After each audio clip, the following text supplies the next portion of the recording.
Hello YouTube, this is Wisps and Whimsy, and I'm your Thursday host for Starting Out Solitary. Our topic this week is Bloodlines and Family Ties.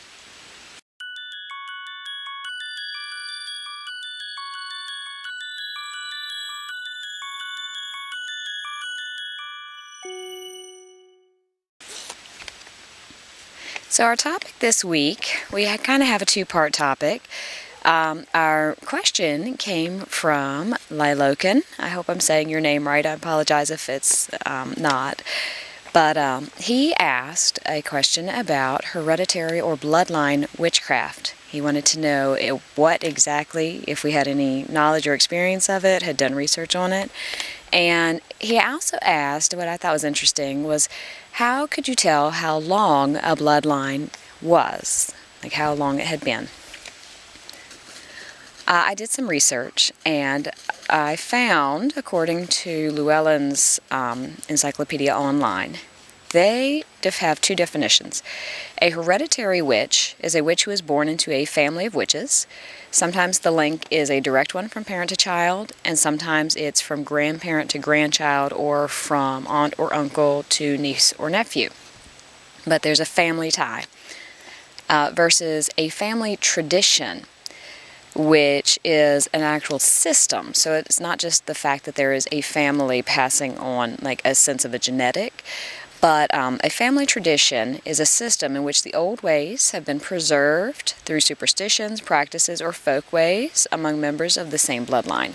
So it's a broader sense where a hereditary witch would say they were directly descended from another witch, and a family tradition is a more broad-ranging and overreaching cultural sense of passing down a heritage. So, but very, very closely related. The resources I found, the one that was most often mentioned was Raven Grimassi's book on Italian witchcraft, which may or may not be something you're interested in. But there was a link to some sort of back and forth that she had online, and I will put that link below. But she talks about her family's witchcraft that they have passed on and how it relates and differs from other traditions within Italy and that sort of thing. So I'll put that below. I also came across the link that Tara found earlier this week from Witches of the Craft, where another witch was talking about her family's practice and being a hereditary witch and how that affects her. So that was interesting. I definitely recommend you reading that. I felt like that was one of the better of the blogs and links that I found. So I would definitely suggest that just for kind of a personal view of what it is to be hereditary and kind of how our community treats hereditary witches and how they feel about it.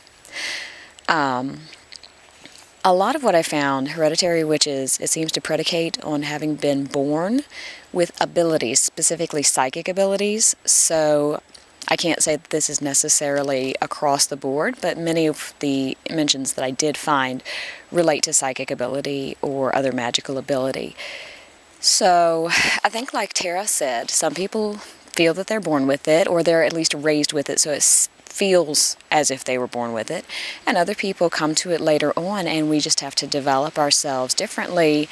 It may take longer, and we may just not feel as born to it as someone else, but that doesn't really mean that anyone is more than or less than anyone else. And I think that was an excellent point. I really agree with that. So it's just some thoughts. What I wanted to talk about, because you asked about how you could tell how long a bloodline was, like how long it extended back in history.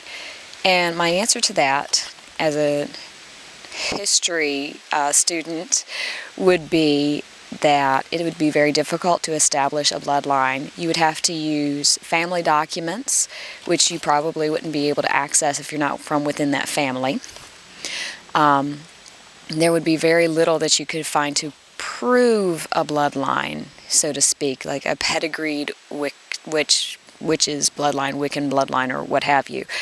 I think what you're looking at, if you believe that you may have a hereditary link to previous witches, I think what you're going to be looking for is very similar to what converso descendants are looking for. And when I say conversos, for those of you who, I don't know how much you do know about this, during the Spanish Inquisition and after, there were Jews who were forced to convert to Catholicism, because during the Spanish Inquisition they were very much pushing Christianity, and I know many of us think of the witchcraft trials and the witch's hammer and things like that.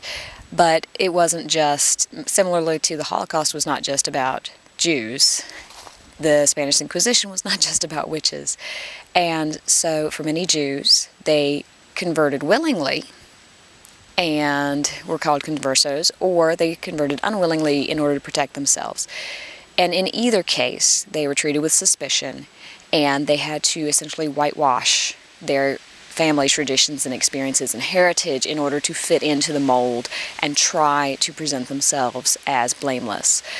And so you have descendants today who were raised in Roman Catholic families, but there are just these little tells, if you will, that kind of hint at something else that's in their heritage. And so many are going back through, especially from South America, are going back through and really looking closely at things that were passed down, traditions that were passed down in their families, and finding that many of their traditions, such as a certain way that they sweep their rooms, certain holidays that they mark, such as Rosh Hashanah, when they celebrate with apples and honey, or Yom Kippur, where they do atonement.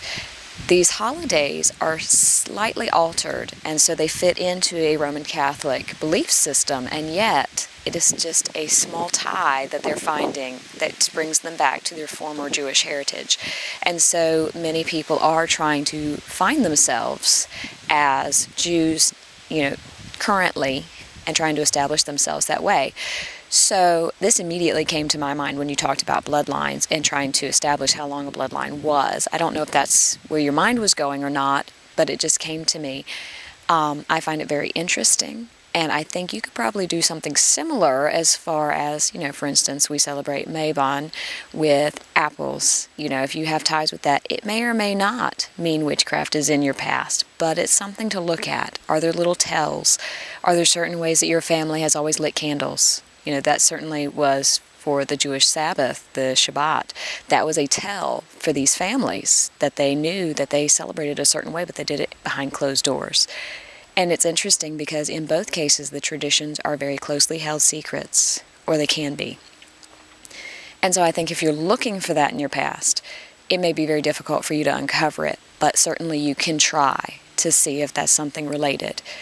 And even if it's not, because, for instance, for me, I know there is almost 99% certainty that there is no witchcraft in my past.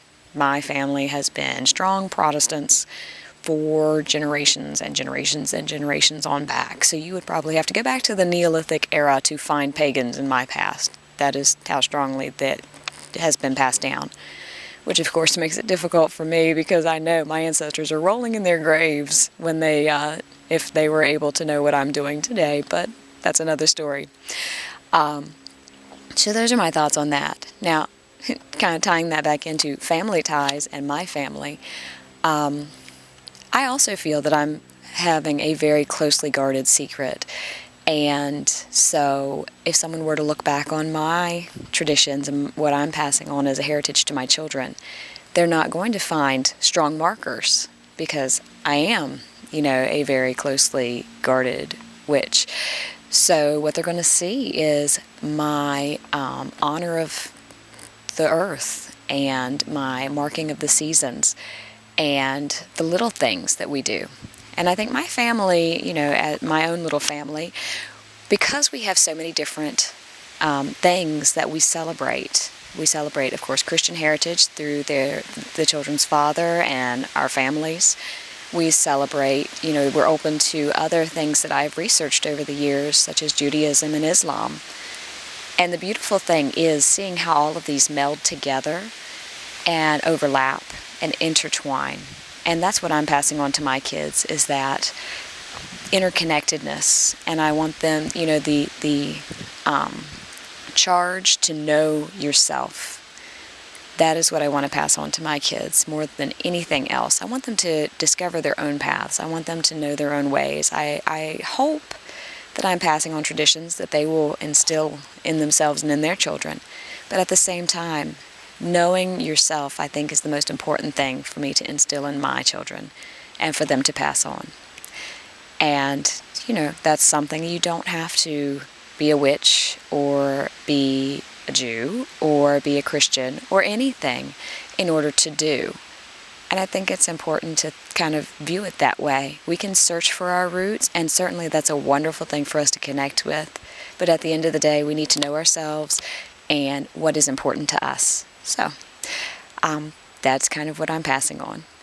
But thank you so much for this wonderful question. I loved answering it. We're so excited when we get new questions because it kind of shakes things up and gives us something that we weren't expecting. It's a nice little surprise. So if anyone else has a question you would like answered, a topic you would like us to tackle, just any niggling old thing, we love to add those in. And so please leave questions, leave comments, and we will get to those as quickly as we can because we really enjoy doing them. So I hope your weeks are going well. As you can hear, I am trying to not catch this cold that appears to have caught me. And until next time, blessings.